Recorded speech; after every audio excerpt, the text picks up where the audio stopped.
আজ আমাদের অ্যানিভার্সারি। আজকের দিনে প্রতি বছরই আমি এখানে আসি। অনেকক্ষণ হলো একাই বসে আছি, কখন যে তুমি আসবে। কি গো, আমার কথাই ভাবছো বুঝি? এই দেখো, আমি এসে গেছি। Happy anniversary Paromita. আবার আমার গিফট আনতে ভুলে গেছো?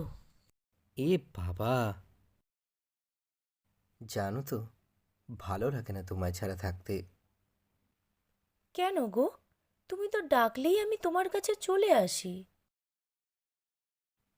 আমি জানি তুমি আর আসবে না আমার কাছে।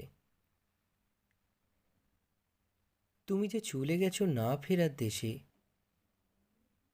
কিন্তু আমি তোমায় ভুলতে পারিনি। তাই বারবার ছুটে আসি তোমার কাছে।